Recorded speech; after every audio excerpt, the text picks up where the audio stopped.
کسی بھی شریعت کے حکم کو معلوم کرنے کے 4 ذرائع ہوتے ہیں، 4 دلیلیں ہوتی ہیں، قرآن، حدیث، اجماع اور قیاس ہے۔ آپ نے اپنے لیے پانی پینے کے لیے گلاس میں پانی بھرا، اور جیسے آج کل مچھر کا موسم زیادہ ہے، مچھر بہت ہیں، اس میں مچھر گر گیا، تو اب آپ بتائیں کہ مچھر اگر پانی میں گر جائے تو پانی پاک ہے یا ناپاک ہے؟ کیا خیال ہے؟ ناپاک ہوگا؟ ناپاک تو نہیں ہوگا، پاک ہوگا۔ اب میں آپ سے پوچھوں کہ بھئی کہیں قرآن میں نہیں، حدیث میں مچھر کا کہیں ذکر نہیں آتا کہ پانی میں گر جائے، اب کیا کرنا پڑے گا؟ اب ہم دیکھیں گے کہ حدیث میں اس جیسا کوئی حکم ہے؟ تو حدیث میں آتا ہے کہ اگر کسی مشروب میں مکھی گر جائے تو اس کو نکال کے پھینک دو اور وہ پانی مشروب پی لو۔ تو ہم نے کہا کہ مکھی گرنے سے پانی ناپاک نہیں ہوتا، تو مچھر بھی مکھی کی طرح ہے، لہذا مچھر کے گرنے سے بھی پانی ناپاک نہیں ہوگا۔ تو ہم نے کیا کیا، اس مسئلے کو اس مسئلے پر قیاس کیا کہ جیسے وہاں پانی پاک شمار کیا گیا تو یہاں پر بھی پانی پاک شمار کریں گے۔ تو بہت سے مسائل ایسے سینکڑوں مسئلے کہ جس میں ہم قیاس کرتے ہیں۔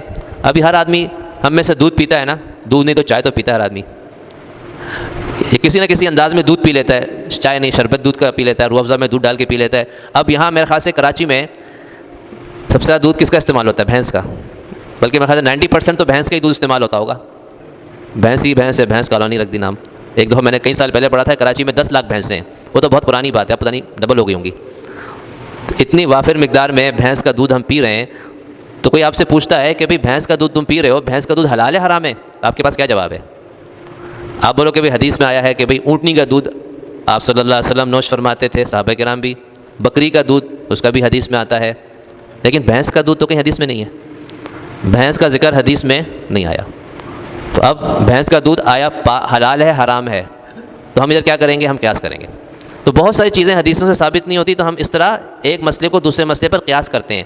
ہم دیکھتے ہیں کہ کوئی کہہ دے کہ بھئی بھینس کا دودھ حرام ہے، کیوں؟ گدھی کا دودھ حرام ہے، تو بھئی گدھی پر ہم بھینس کو قیاس کریں گے یا بکری اور اونٹنی پر کریں گے؟ ہم گدھی پہ نہیں کریں گے، سمجھ گئے نا؟ ہم کتیا کے دودھ پر قیاس نہیں کریں گے بھینس کے دودھ کو، کسی حرام جانور، کیوں وہ جانور حرام ہے، بھینس حلال ہے۔ اچھا بھینس حلال ہے، یہ کس حدیث میں؟ بھئی سوال یہ اٹھتا ہے، وہ بھی کہیں نہیں ہے، تو آپ کیا جواب دیں گے؟ آپ نے تو کہہ دیا بھئی بھینس حلال ہے اس لیے ہم اس کا دودھ پیتے ہیں، گدھی حرام ہے اس سے دودھ نہیں پیتے۔ تو آپ سے کوئی کہہ دے کہ بھئی بھینس حلال ہے، اس کی کیا دلیل ہے آپ کے پاس؟ کیا ثبوت ہے آپ کے پاس؟ کون سی حدیث میں؟ کوئی حدیث نہیں ہے، آپ پھنس گئے۔ تو بھینس کے دودھ کو تو حلال اس وقت کہیں گے جب بھینس کو حلال ثابت کر دیں، اور بھینس کو حلال ثابت کرنے کے لیے کوئی حدیث ہی نہیں ہے، تو ہم پھر اس میں بھی قیاس کریں گے۔ ہم دیکھیں گے کہ بھینس کی کیا خصوصیت ہے، حلال جانوروں کے ساتھ کیا مشابہت ہے۔ یہ مشابہت ہے کہ حلال جانور جگالی کرتے ہیں، بھینس بھی جگالی کرتی ہے، سمجھ گئے نا؟ تو اس لحاظ سے ہم نے کہا کہ جگالی کرنے والے جانور حلال ہوتے ہیں، بھینس بھی جگالی کرتی ہے، لہذا بھینس بھی حلال ہے۔ اور جب بھینس حلال ہے تو اس کا دودھ بھی حلال ہے۔ تو اب یہ چیزیں کہاں سے معلوم ہوتی ہیں؟ اس کے لیے تفقہ کی ضرورت ہے، یعنی دین کی گہرائی۔ صرف ایسا نہیں ہے کہ ہم قرآن کا ترجمہ یا حدیث کا ترجمہ ہم پڑھیں تو ہم کہیں کہ بھئی ہمیں دین کی ساری باتیں معلوم ہو جائیں گی، ایسا نہیں ہو سکتا۔